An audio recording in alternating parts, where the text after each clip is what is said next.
did you learn in terms of how to think? Because I know a lot of the university degrees is not just the content of what you're going through, but what did you learn about like how to think about public health and just approach bigger systems level things?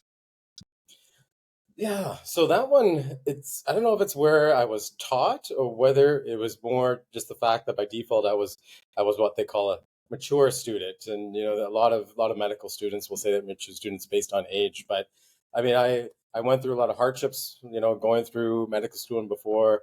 My father died at a young age because of medical complications and medical errors, actually, which really stuck with me going all the way through into medicine. So the how to think, and for anyone that's trying to go that way, is it's always the flip side. It's like think of yourself sitting across the table and seeing what they're thinking and how they're looking at things. Think about what the real world complications of what we're kind of look at are. Like what are the pragmatic ways of thinking about it? Because outside of the bubble of training, outside of the bubble of what an RCT is, outside of the bubble of the perfect experiment that you're going to do in your lab, there's life. And life has so many other variables, and to make all that work, that's how you're going to make all that successful for you. If you pretend that you're going to be in a bubble and on a petri dish forever, then you're not going to get anything. Yeah, just always considering that other side's perspective and the opinion. I guess that comes into play with all these different facets of medicine or even just interacting with the patients. Yeah, no, absolutely. If you don't have that, then that's where we can teach, and every school has it, right? We have these communications courses that we funnel all the medical students through. We teach them to fife, and we teach them to don't shake the hand, but don't shake it too hard. And never hug your patient. All these things that we kind of teach them through communications. But can you really teach someone to be a nice person, like a normal, regular human being? I don't know. I'm questioning that one. I'd much prefer the take on why don't we just let the right people into medicine? We won't have to worry so much about the communications and the pragmatic stuff because they will come in with that skill, and we can teach them the clinical stuff, which they probably don't have. I bet, I bet. And then, so, you've done quite a few different things. Your name's on a lot of different parts of the system currently. One of those being the UCLIC, the Rural Students Program for the medical students coming through and training. How is that actually going?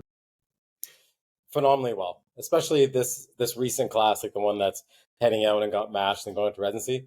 They're probably one of the most amazing groups of students that I've had the privilege of being a director for in a while. Like very enlightened. They all obviously want to do, like so many of them want to do rural, which is fabulous. Very engaged. They have a lot of that insight and judgment already, like just practical, like real life knowledge and know-how. So very excited about that. The actual UQuick program is also going very well. We're looking at a major expansion over the next few years. I can lead this into the fact that I think everybody knows there's going to be the two new medical programs. So Lethbridge is going to be the southern program, then Grand Prairie Polytechnic is going to lead the northern program. Those are vital. So they're part of, I think, a cohort of about 9 new medical schools that are opening up over this kind of span of 5 or 6 years. Very important. Obviously, we know that getting more physicians out into the workforce, that's one of the major steps. We can't continue to say that we're going to have increase in population and not actually increase the numbers of physicians. So those medical schools are going to be very important, but they're only going to be as important as they as they are innovative and as they do something different. We don't need another U of A and U of C that just happens to be located in Lethbridge and Grand Prairie. We need innovative schools that are going to let the right people into those schools. And by the right people, I mean the people that are going to feel that they have this social accountability, that they feel like they're going to go out and make that difference everywhere in the world, not just in the tiny box in the one corner of Calgary, Edmonton, and that's the only community they want to live at. It's the only community they want to practice at. And if they can't do that, well, then they're just not going to work as hard. Right? I don't need any more of those. I just don't. I don't need any more orthopedic surgeons that only want to work in Calgary and Edmonton. Give me orthopedic surgeons that want to use the OR time that is in all these rural areas, the ones that are going to move out and do all those things.